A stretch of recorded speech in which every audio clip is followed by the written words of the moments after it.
विक्रम ने जेब से टॉर्च निकाली और चारों ओर रोशनी डाली। दीवारों पर अजीबोगरीब चित्र और पुराने खून के धब्बे थे। सीढ़ियों के नीचे एक टूटा हुआ दर्पण पड़ा था, जिसमें उसकी परछाई थोड़ी अजीब सी दिख रही थी, जैसे कोई और भी उसमें झांक रहा हो। ये सिर्फ वहम है, उसने खुद को समझाया, लेकिन उसकी धड़कन तेज हो गई। अचानक हवेली के भीतर से धीमी घिसटती हुई आवाजें आने लगीं। वह ठिठक गया। यह हवा की सरसराहट नहीं थी, बल्कि किसी के कदमों की आहट थी। वह आगे बढ़ा और एक बड़े हॉल में पहुंचा। वहां बीचों बीच एक गोल मेज रखी थी, जिस पर जली हुई मोमबत्तियां और किसी जानवर की हड्डियां बिखरी हुई थीं। तभी दरवाजे के पीछे कुछ सरसराने की आवाज आई। विक्रम ने धीरे से सिर घुमाया। एक परछाई वहां खड़ी थी, लंबी टेढ़ी मेढ़ी आकृति, जिसकी आंखें लाल थीं और शरीर काले धुएं से बना हुआ प्रतीत हो रहा था। वह हिल भी नहीं पाया कि आकृति धीरे धीरे उसकी ओर बढ़ने लगी। विक्रम के शरीर में मानो जान ही नहीं बची थी।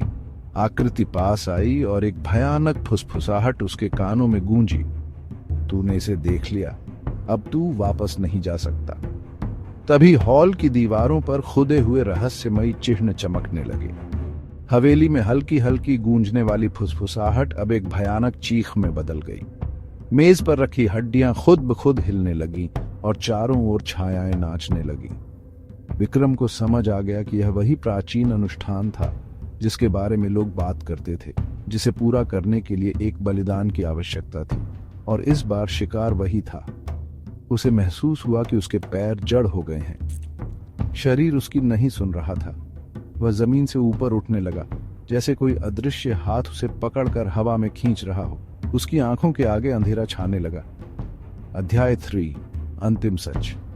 अचानक हवेली के कोनों से कई आकृतियां निकलीं, भूत, आत्माएं या कुछ और, पर उनकी आंखों में दर्द था। हम सब ने यही गलती की थी। हमने इस रहस्य को जानने की कोशिश की और अब हम यहीं कैद हैं। विक्रम चीखना चाहता था, भागना चाहता था, लेकिन अब बहुत देर हो चुकी थी। अगली सुबह जब पुलिस आई तो हवेली के अंदर सिर्फ उसका फोन मिला, जिसमें अंतिम रिकॉर्डिंग चल रही थी।